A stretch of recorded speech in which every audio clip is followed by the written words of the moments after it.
This is Family Electric Ghost, and we are live on our Facebook, YouTube, Twitch channels with Harpreet Bahad for the first time. Thank you for coming on the program. Thank you for having me on the show. So we want to let everybody know we are a featured podcast on the Newsly platform. You listen on Newsly. If you use coupon code GHOST, you get 1 month free premium subscription. You'll be able to listen to the podcast on Newsly as an audio only version of the podcast within a couple of hours. And we thank you again for being on the program. We are at episode 892 of the Family Electric Ghost podcast. We've been 2016, so we're happy that all the PEG fans are still here with us. 20. We were going to get into, I believe that we're going to talk about Yes to You, right? Absolutely.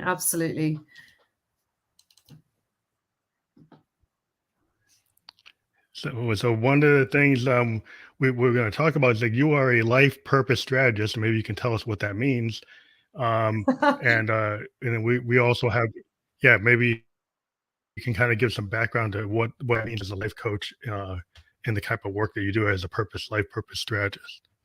Sure. So the reason why I call myself a life purpose strategist is simply because I am a coach. I am a life coach, and what I actually help people with is really just finding their purpose and living their life purposefully to go and live the best life, shall I say.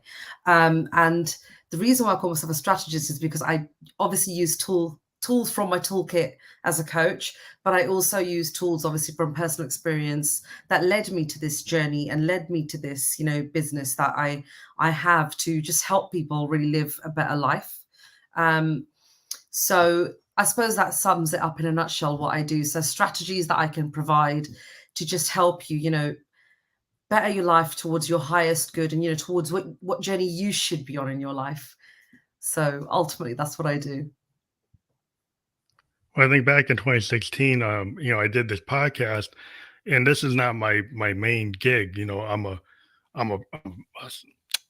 software designer, but my passion is podcasting and communications and music production, and being a musician.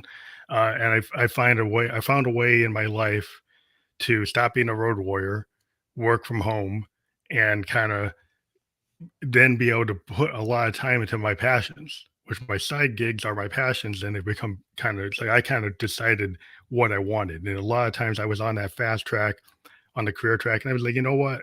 I'm more of a consultant. I'm going to do that in consulting and still do the things I'm passionate about. And I found a way to kind of weave the way between those two worlds.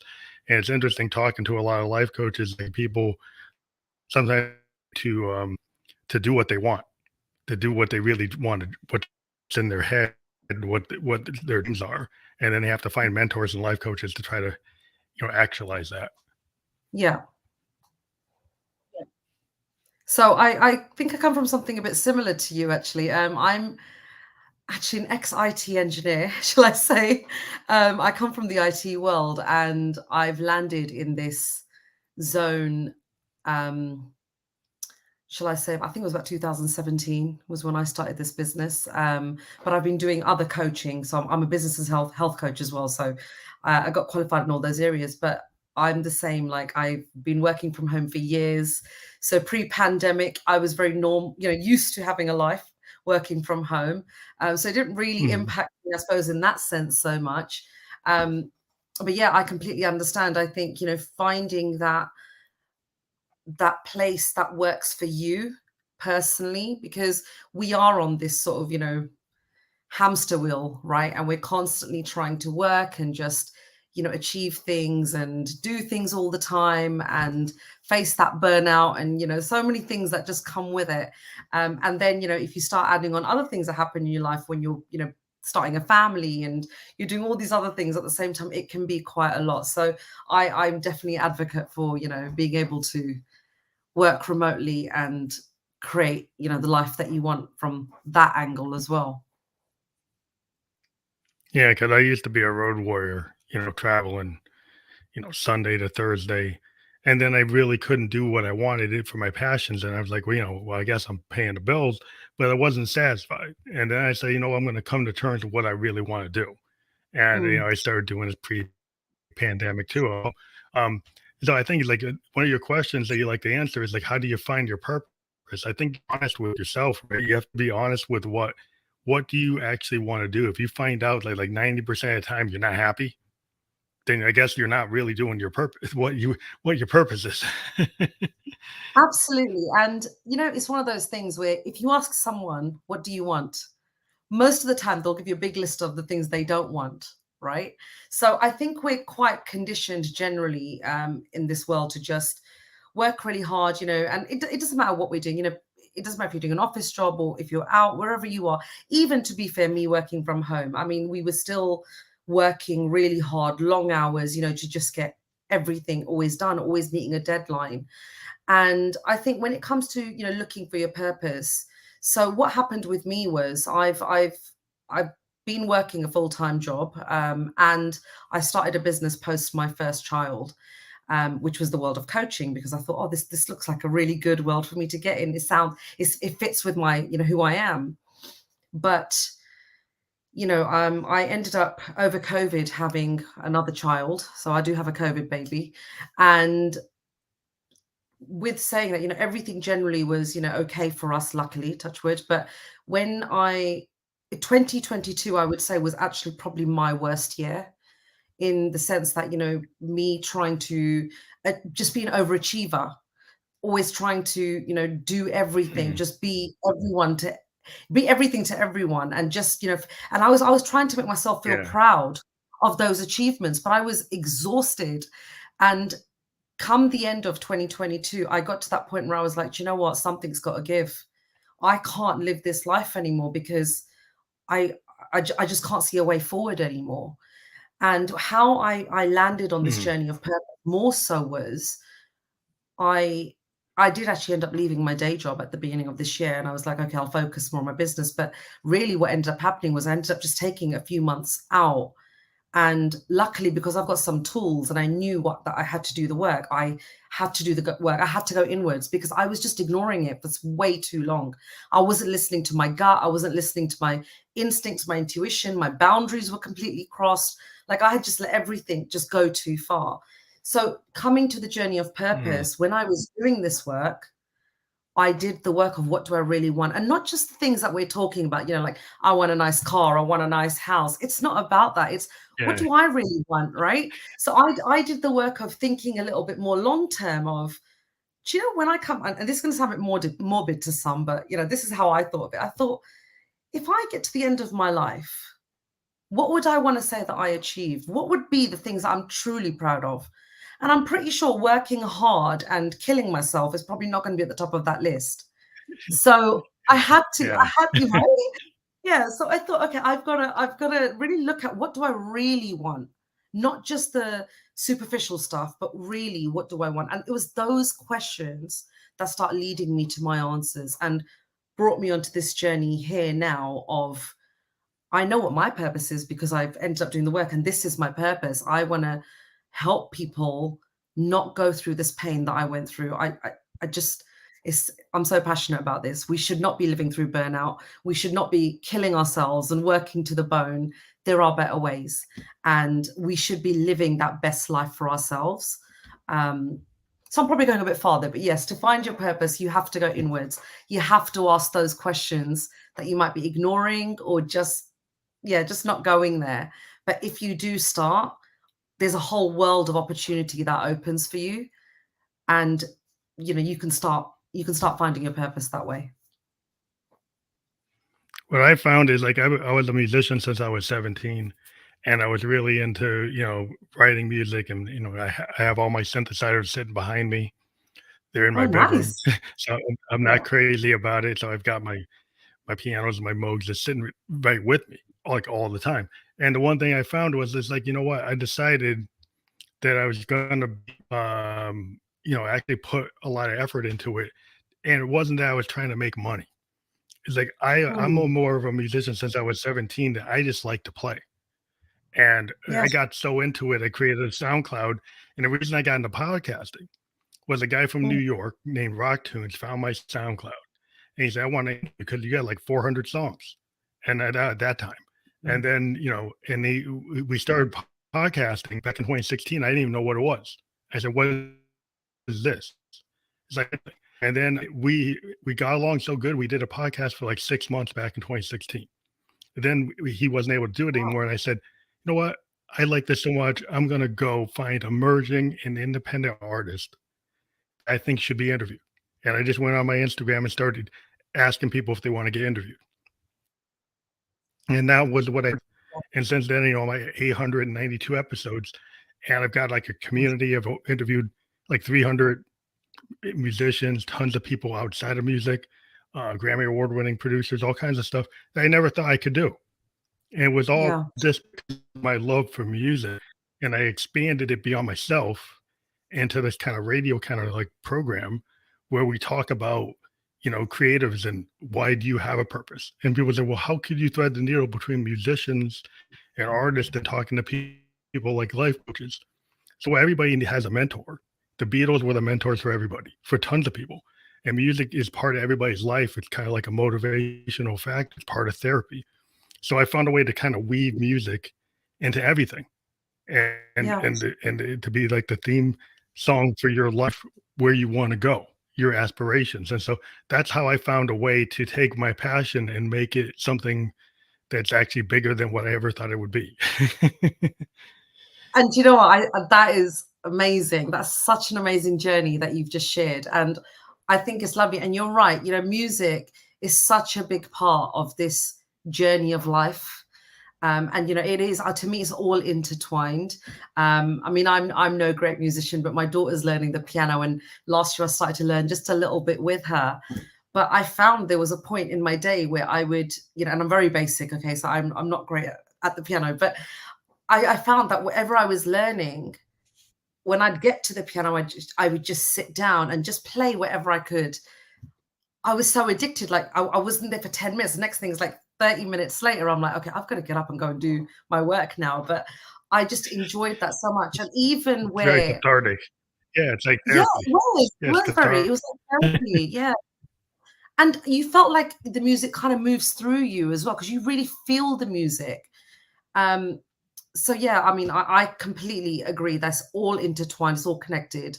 And if something makes you feel good, including music and what us life coaches do, it's all related. So I completely agree. Yeah, it's like you find your passion. Like I find it, like, they call it art therapy. I was talking to a therapist that was an art therapist.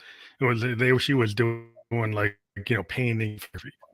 But it's just still the same kind of thing, because when you stop thinking too much, like a lot of times as a producer, when I work with other musicians, I tell them the first thing you gotta do is stop overthinking it.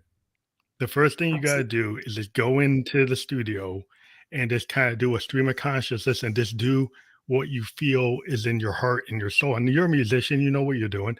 Just feel it.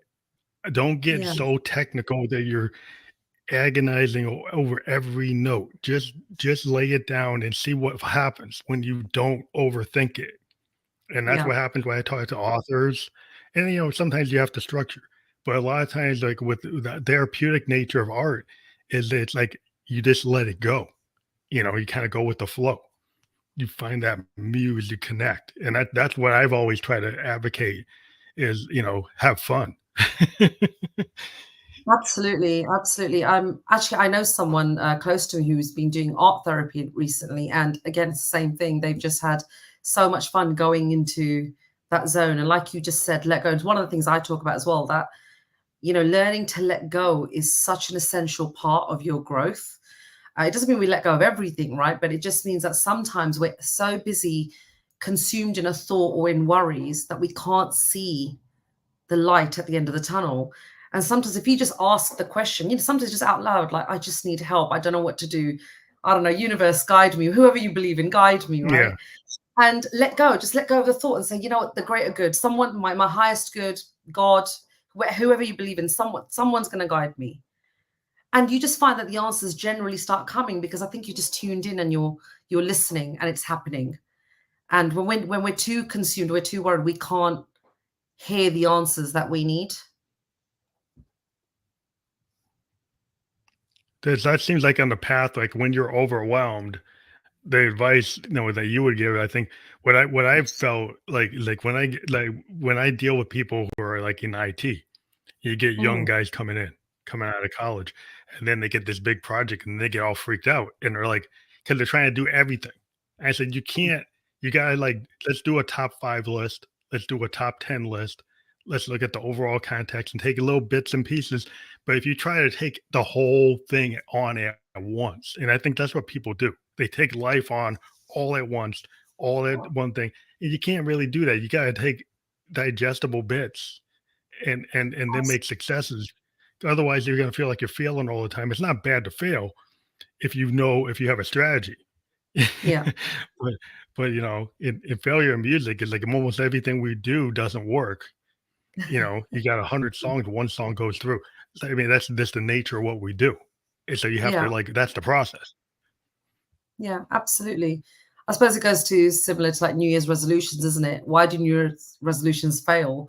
Because everyone just takes on way too much and says, this is the year I'm going to take on, I don't know, the million and one things that they've got on their list. And then it fails very quickly because they've just taken on too much. So I agree with you. It's small, digestible steps that get you to that big result. But the key is to not give up that big result because you may not know the path to get there. Like you have to have faith that if you've got something that you want to achieve, the path will, sort of reveal itself. You've just got to take the first step in. But I think that a lot of people get stopped. I know a lot of musicians that stop because they're going for perfection, Mm, and then you're never going to be perfect, right? And failure is part of the process. And I've met absolutely. so many people that have were so good, but they were so scared. Anytime they failed, they just like, oh, I'm gonna give it up. A lot of people when I was 17 that don't play music now. I'm 55. They just they said, well, I'm not Jimmy Page. I'm not Jimi Hendrix. I'm not Jim Morrison. Well, you're not gonna be. You Mm, you're you, you're and you. you're gonna. Absolutely. What you learn as a musician is that you have to take what the best version of you, and maybe you're Absolutely. inspired by some of these great people, Mm, but you don't stop because you're not Jim Morrison. You don't stop because you're not Jimi Hendrix, because how are you ever gonna get to be you if you're always comparing yourself? And it's not bad to have idols or bad to be influenced, but I think mm. it's like you have to understand that there's a process when you get up every day, you're probably gonna fail at something, and you have to realize that that's not you your problem is stopping if you don't learn from it. Yes, definitely. I agree. It is that thing, isn't it? It's like when, I mean, it's something I faced a little bit when I started my business a few years ago. And initially, you'd come online and especially in the online world, there's so much noise about how much money you should be making. If you're not making that much money, you're doing it wrong. And everything is just wrong and wrong and wrong. And I'll show you the light. And there are people who do. I'm not saying they don't, but it's very easy to get consumed. I mean, this is just one aspect, isn't it? But it's very easy Mhm, to get yeah, consumed in hearing what others have to say. And we're so busy comparing ourselves to the people who have made it so great, but what we're not noticing is what are they doing behind closed doors? What are they doing behind the curtain that we haven't seen to get them that result? So it just comes back to that thing of don't give up. Keep taking one foot in front. Keep putting one foot in front of the other, and you will finally get there. It's just don't give up when it gets a bit tough, because I think that's what happens. A lot of people give up, and a lot of it's down to obviously beliefs as well. So if we've got a certain mindset and something happens that doesn't work out, if we've got inner beliefs, then they kick in as well and say, well, you're not good enough, you can't do this. So we have to work through yeah, those as well and just get you to the other side. Because what you find with beliefs, and so this is what I do quite a lot now as well, but if you've got a belief and you try to work through it, ask yourself, is it true? Is it a true belief, or where does it come from? Right? And if you just start yeah, asking yourself constantly, you realize, yeah, do you know what? where they That's come not yeah, true. That they doesn't make come sense. yeah, yeah, a lot of things that it could come from your grandpa, it could have come from, some elder, it could have come from the peer pressure of your friends, right? And then he's Absolutely. like, "Is that really a true thing?" right? Or Yeah. they're just talking about in rumors or whatever the alpha person said or whatever, so Yes. if so you live in a world that like the bully made the rules, then you're gonna be bullied all the time, right? But if you start Absolutely. to say, well, that's not the truth. That's not the truth. Yes. It's like the truth is I can be an individual and there's nothing wrong with me, right? Absolutely. And Yeah. once you realize there's nothing wrong with you being an individual, there's nothing Mm. wrong with you having a dream. Maybe your parents told you that was that's not realistic, but Mm. you know that's the way things are. You when you push something, people are going to come out and they're going to be naysayers, they're going to be haters, and you have to stick with it. And it's a slow and steady kind of climb to get anywhere. And I Exactly. heard most podcasters stop after 12 episodes. I've been going like 892. Most Yeah. I had told me you got to be narrowly focused, and I decided no, Mm. I went expansive. So I can hear what people say, but some of the people told me that they're not even here anymore doing it. So it's like you have to, if you dedication and then believing in yourself, have a Mm. lot and just show up. A lot of people don't understand, if you just show up and you just keep on doing it, then things start happening because you had the determination or the sheer fortitude to just, hey, I'm gonna keep on showing up. And then your fans show up because like, wow, he's still here. So Absolutely. if you keep on pushing, you can actually get through. But there's a lot of noise telling you, oh, you didn't do it like X, you didn't do it like Y, you didn't do it like Z. Well, why not? Why did you have to do it that way? Exactly. Is that your Yeah. truth? Exactly. You can carve out your own path. I mean, there's so much innovation that happens in the world every single day, and you can maybe innovate the way you want to show up with the world. But the point is just get up and keep going, right? I mean, that I suppose is the same theme. But yes, there's so many things anyone can do, and all that, I mean, I do call it noise most of the time because it is a lot of noise that comes out at you. And I really believe that if your desire to achieve said thing is really big, you can start filtering out the noise because you've got to maintain that desire. But what happens is we have a dream, for example, we say, I want to go and do this, right? And we get really excited. We might, wherever it is, online, offline, wherever it is, I'm going to go and do this thing. And right, your first hurdle, or your first hurdle is someone said, I don't think you can do it. And the next thing is, well, yeah, and then you start thinking, oh, maybe I Yeah, can't do it, right? But if you just believe that actually this thing is yeah. way bigger than what people believe, you'll be like, okay, one hurdle down, I'll move to the next one. It's okay. Say what you want. I'm going in my direction. That's my path, and I'm on it. That's like the stage fright. Like I've met musicians, and people will be very surprised that a lot of really good musicians have incredible stage fright, even though they've been in front of hundreds of thousands of people or even millions. They getting up to the stage, they are organizing up to every moment until they're on the stage, and Yeah, it causes all kinds of problems because like they have, it's something you have to work through, and you'd be surprised that people you think are so confident are not really as confident as they appear to be. And so a lot of it is there's a lot of acting, there's a lot of theatrics, and so what people show you isn't always the truth. And so yeah, what you that's have to realize is like that you have to kind of take your own journey. And I mean, you can learn from other people, but like a lot of times what they're showing you is not everything that's really happening. absolutely. Absolutely. I was just actually having a conversation today about this with someone about going on stage and doing whatever, what they're supposed to be doing. And there was that conversation about just, how much fear there can be. And my response was, look, your job is not to think about what others think. Your job is to just show up and do what you were supposed to be doing. Come from that place of service, come and go and do that thing that you said I was going to do, that you've been thinking about for years and dreaming about for years, because now is not the time to stop and think about what is everyone going to think about me. We don't have time. You've just got to go for it now because this is your opportunity. Yeah. And I think, I'm sure this is what probably a lot of artists and everyone go through, because it is that just you have a dream, but when you've got eyes on it and people who may be able to judge upon you, it can be, quite distraught, I suppose, to some people. But it's just finding that confidence Yeah. within to say, well, I'm here to do something that's right for me. So I'm just going to go and do it. I mean, that's the whole thing with the gatekeepers. Like we're living in a world on social media where now all types of creatives can get past gatekeepers that would never let us get to where we are, right? So, Yeah. but then you still, when you get to that stage, there's still naysayers. You can be on TikTok, you can be on Reels, you can be on YouTube, you can be on Twitch, you can get there, and there was no Mm, gatekeeper.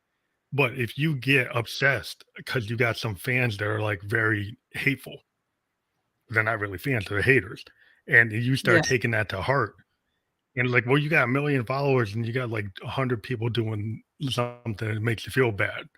Well, Yeah. why are you going to care about them? It's Absolutely. like, but the time you create something, there's always Yeah. going to be a reaction. And the way I look at it is if you're creative, like you put something there, and if somebody's just a critic, how much energy does it take to critique something that you actually worked on? That's not very creative. And so it's like, it's like, I don't, you take it with a grain of salt because, like, yeah, anytime you take an action, you decide to speak something, there's going to be a chance that somebody's not going to like it, or somebody's going to critique it, or somebody's going to say it. But like the kid who doesn't want to put the hand up in the class, the teacher asks people to say something, there's 30 kids there, nobody says anything because Mm. there's a tendency to kind of, I don't want to put myself out there.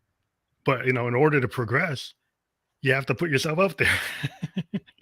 Absolutely. This is something that when I said to you in the beginning, days of my entrepreneur journey, this was one of the things I struggled with, especially coming online, because you grow up. I mean, I've grown up, I suppose, in an environment where generally it's like, don't share everything with the world and don't tell everyone everything kind of thing. So it was difficult initially to get out of that mindset of, oh my God, with online, especially like you do share your story and people connect with you. And that was quite difficult. And then you do think about all the things of what can people say about me, and what happens is you actually get in your own head. You start thinking so much about what the haters could say. You forget what the people who you could actually help would say about you. And that's taken Mm. me work as well on my own personal journey. So I completely understand that. But what I do know is that was one of the things that slowed me down.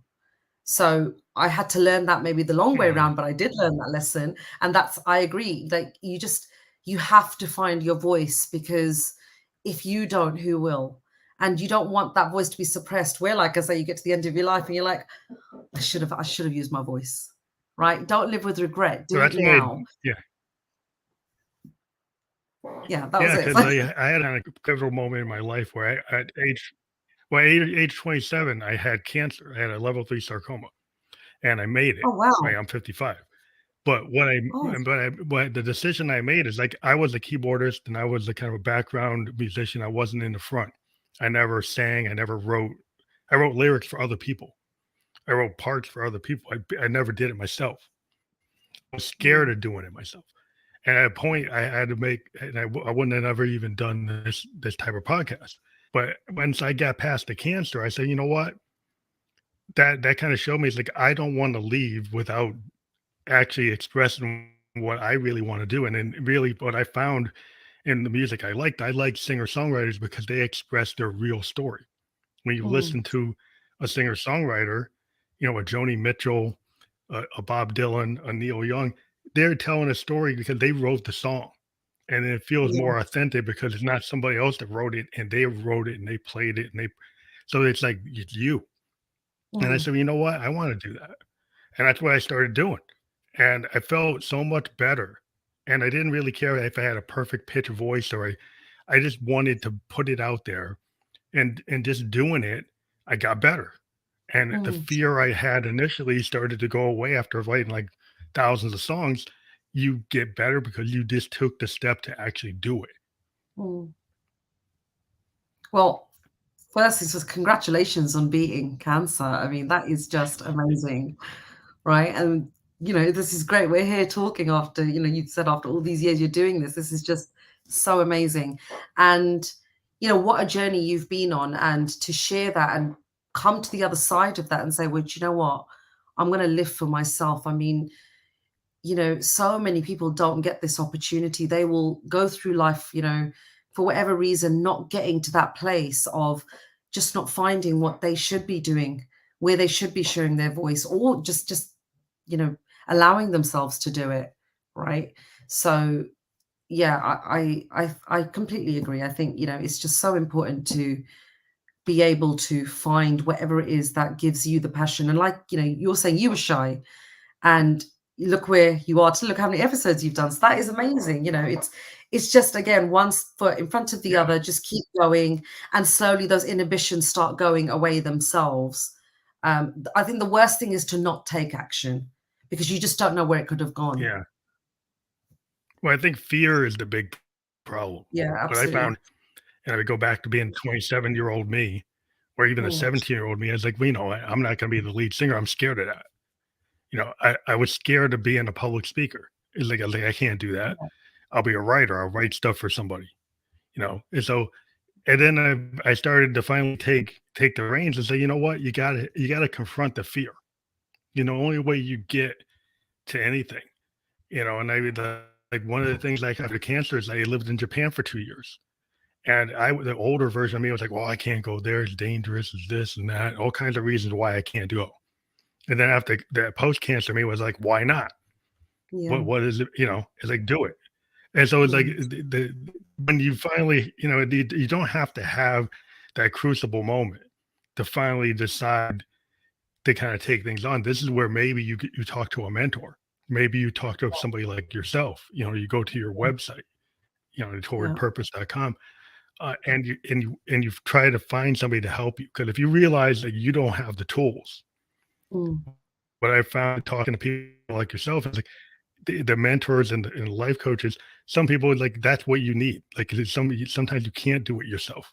You have to have yeah, other people help you. absolutely. And it's simply because, when we're going through the motions of life, we are not always taking that sort of step back and just viewing our life from maybe like a bird's eye view. So everything's always very muddled in our head, right? We may know some problems, and we may know some solutions, but overall, to get that holistic, wholesome life that we want to live, and it's never going to be perfect. One thing I suppose I do have to clear up: you never have the perfect life, but you can get it as close as perfect Yeah. for you, right? Whatever that perfect is for you. And this is where people like us, I suppose, come into the equation, because we can just show you where your focus should be and what tools you should use to get going forward in those areas of your life. And just provide strategies that actually have worked, and really just to inspire you to keep going in that direction, and just don't hold back. Well, I try to tell people when I as a producer, right? Art is really about the happy accents. I've been I go through and I notice songs from the 60s and the 70s, and I go through like a professor's analysis. Listen to Yeah, this recording, you will hear errors. You hear errors in production, you errors in timing, miscues, but it was put out, right? And then you look at it overall, some of these songs that have these errors in them or happy accidents or just like they let it be, they feel more natural than some of the stuff today that's overproduced with computers trying to get perfect timing, perfect pitch. And what I see with a lot of, because we can do it doesn't mean you should. Just because you can make something so clean and so perfect, it actually takes a lot of the human factor out of it.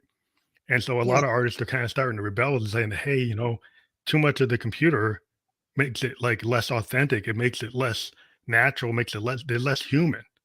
And yeah, and part of music is the human factor. So if you're going to be a public speaker, yeah, you might make a mistake, but that's part of learning how to recover from your mistake, like what a jazz musician can do. yeah, It's like learning how to be able to still keep the song going without stopping. It's kind of like life. Like the learn how to of moments of unexpected things that happen is kind mm. of what it is, and it's never going to be perfect. In fact, being perfect is probably not the best thing. No, because then where do you go from there, right? If everything's perfect now, what are you aspiring to? And I mean, I suppose, even me saying aspiring to perfection is something I don't really go for. I did at one point in my life and I never made it. So, I'm like, okay, it's not about being perfect. And a lot in our industry, you hear this a lot, that done is better than perfect. And it's such a true saying, like, even whatever you're doing, if it's good and it does what it's supposed to do, don't overthink it. You've got ample time later on to perfect something or change it or do whatever. But just Yeah, holding yeah. back and waiting for perfection might mean you end up waiting the rest of your life. And like you say, people love the human factor, right? They love to get to know people. And if you're constantly polished and perfect in front of everyone, you know, people judge you for that as well, don't they? So it's like, just be you and do what's right for you, and don't wait. Just don't wait for life to happen, right? A lot of artists have a problem when they have a whole catalog of material that Mm, they're self-judging. What I found is, like, a lot of times with musicians specifically, they don't know which song to pick to actually send out. And a lot okay. of times the song they pick is not the one that works. They actually have to have people around them actually go and say, "Hey, no, out of these 20 songs, the one that you say is the one really isn't the one. It's the one you say you don't like, right? That's the one that actually is probably going to work." And Mm, that's always interesting to me, because that shows you a lot of artists will, like, when they have tons of stuff they never put out, and then they mm. find out it's like, oh, the fans actually like the song that I hate.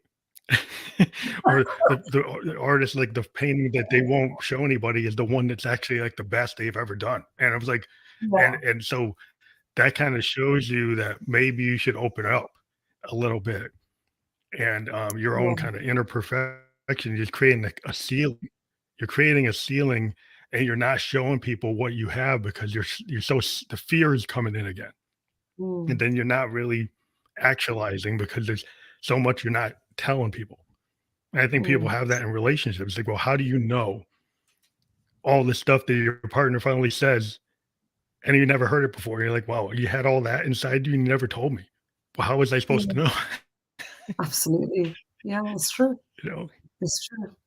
And yeah, it's just that, again, just finding your voice. And I find that very interesting actually with artists as well, because I suppose it's true, like, you know, when you're looking at, people on the media, TV, singers, and things do so well, you wouldn't think that that's really what's happening behind the scenes. But I think what's really nice to know is that everyone generally goes through stuff like this, and they are still pushing through to get to that other side. And, like you say, maybe the song they don't love that goes out and, creates sort of the fame or whatever that came with it. But I think it's really interesting to know, because I think it just goes to show that everyone's human. Everyone in the world is going through this.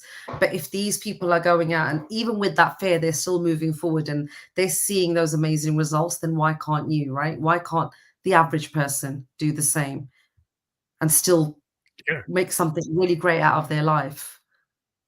It's kind of like those 30 kids in the class in junior high, and they don't they don't raise their hand. Yeah. Who like two kids raise their hand and they end up being a valedictorian. The two kids, they end up being the one, because they're the ones who are willing to do it, and everybody else is sitting there, well, no, I can't do that. But that's kind of like it gets that all through life. You see people still doing that. I still Mm. see people kind of acting out that same behavior, and I'm like, wow, that's still happening. Oh, Because people are in different positions, but you can see it. yeah. And I used to see it as I worked and in the clubs and the places you'd see the people who just can't make that move, and you're like, wow. It is, and as an artist, I like to observe, because we like to, Mm. take things in and then write about it. Um, so we're always kind of looking to see things and then find out if that is it matches like an inner vision that we have, and Yeah. looking at the outside and looking at the inside, part of the whole story process.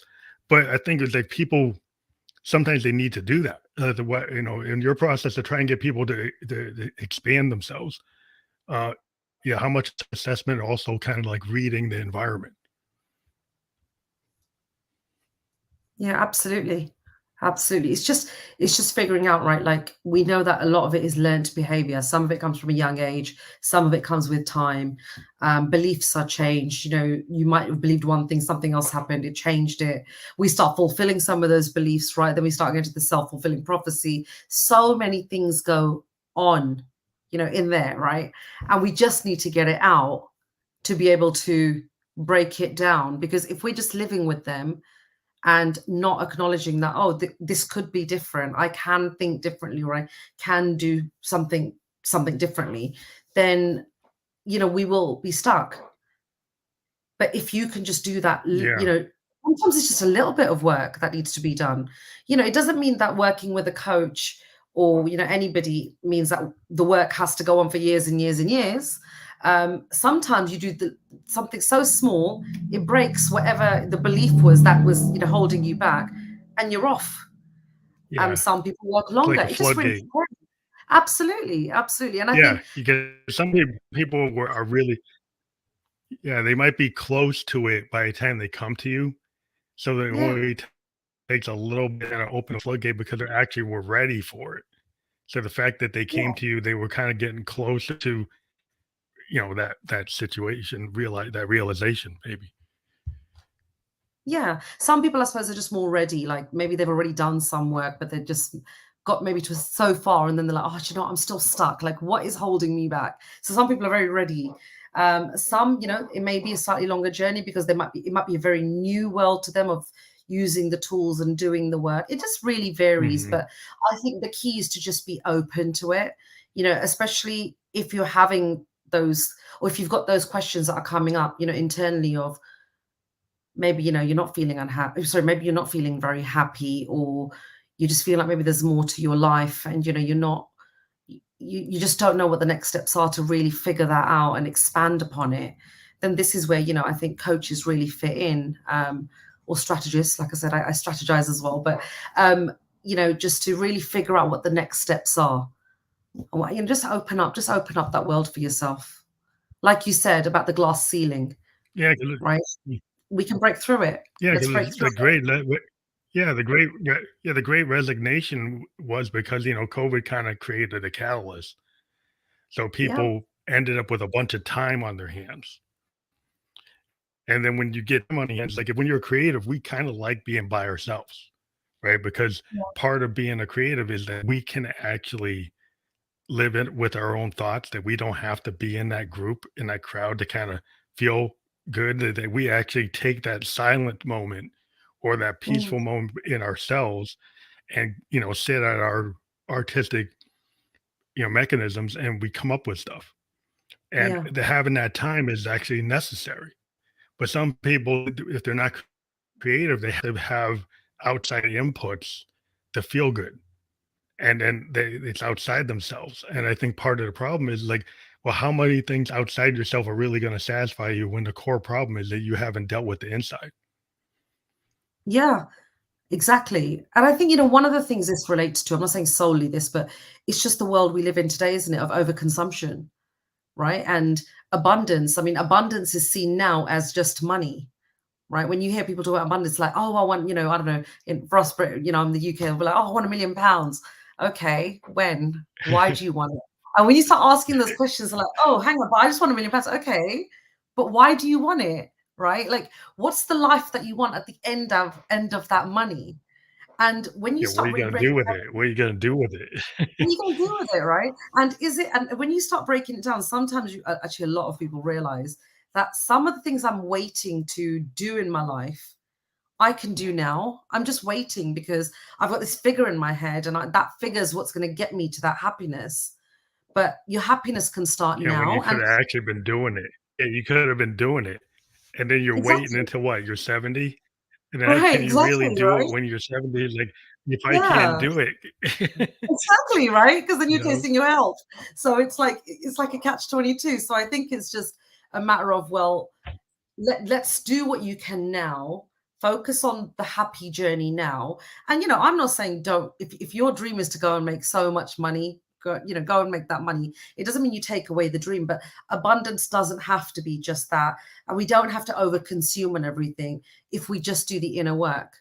So Yeah. one of my core beliefs is that when we are, you know, when everything is about, I want more of this, I want a nice car, I want a nice house, I want to travel first class, I want the best phone, I want the Yes. best clothes. Do you Materialism. really need all of that? Like, and especially right now, because you don't, right? Let's be honest, you Yeah. don't. Like, you can wait. And if you just go inwards and start enjoying spending time with yourself, you may not need some of those things.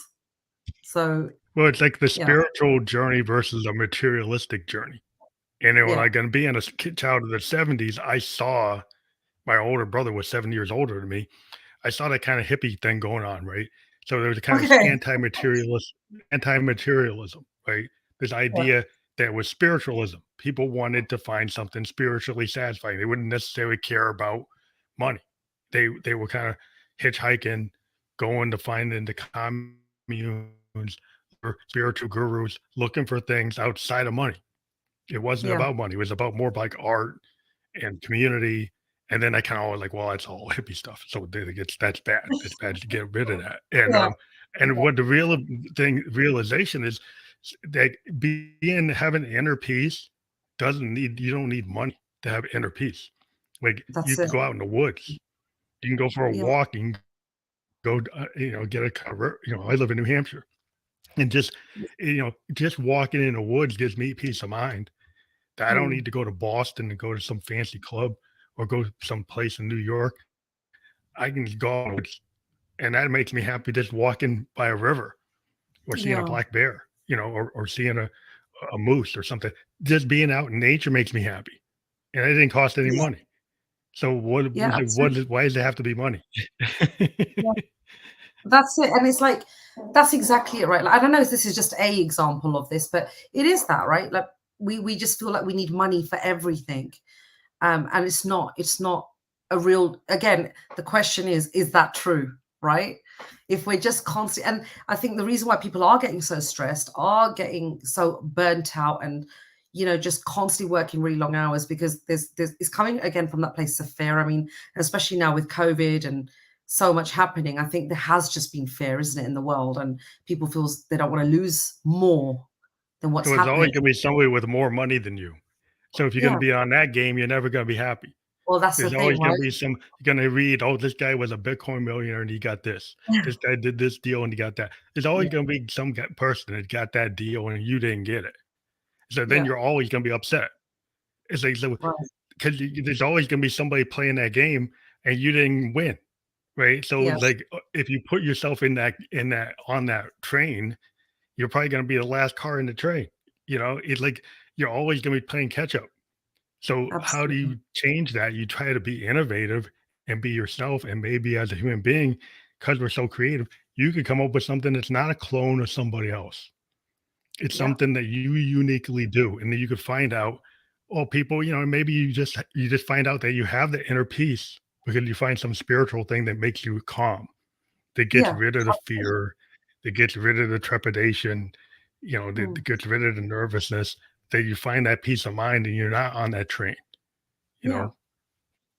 And that's it. And, this is part of the work that I do. Like, when we're talking about your purpose, like, what is it that you really want, right? Like, is it that money that you're really chasing? And if you are, great, let's work towards that. But we need to know the deeper why, like why you want that money. And for some people it is, well, actually, I'm chasing all this money, but I'm so unhappy. And it is, they end up doing something completely different. And there's still, people generally still need to earn a good living, right? But Yeah, they're yeah, or happy. money. They're like, "Oh, do you know what? I didn't need," like I said, I didn't need that £1,000,000 tomorrow. I can wait 10 years now. I can do this slowly, and I can live my like best life starting from now. I'm not waiting to get there, and I'm not waiting to be happy later. I'm starting happiness now. And this is the whole Yeah, point it's of like when I say, somebody like what I find with yeah, if you find like independent musicians, right, that don't sign to a label, in a mm, way to be self-sustaining for like a decade or longer and actually even tour the world, but they don't have more than 50,000, 100,000 fans. The industry would tell you. You got to be hitting a billion streams. You got to do this. But there are artists who can survive with very small fan bases, but they're loyal and they're willing to go see them and buy their stuff. And so if you're willing to live at a certain level and not overextend yourself, and you're just Mm. happy that you can go play in Norway or you could play in Australia in a club and you can go and do these club tours and you actually work and you can make enough money to live okay. Not like you're some superstar riding the Rolling Stones Learjet, but you can still do it. And so the question is, did you want to do it to be that mega star? Did you just want to do it so that you can be out there playing? Yeah, And absolutely. so the which one makes you happy? That's it. That's it. And just finding that fine balance. And, it's all possible. I mean, I just found that very interesting. I didn't know that actually can happen. And, you don't have to be signed to a label and go and do that. That to me is very fascinating. But it really does, hit home to the point that as long as it makes you happy, that is the path you should be on. And it doesn't mean, we're not talking and saying that, being happy means you shouldn't be making, money or whatever. I'm definitely not saying that.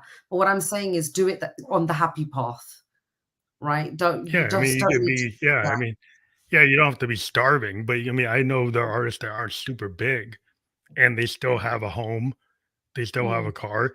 It might not be what the mega stars have.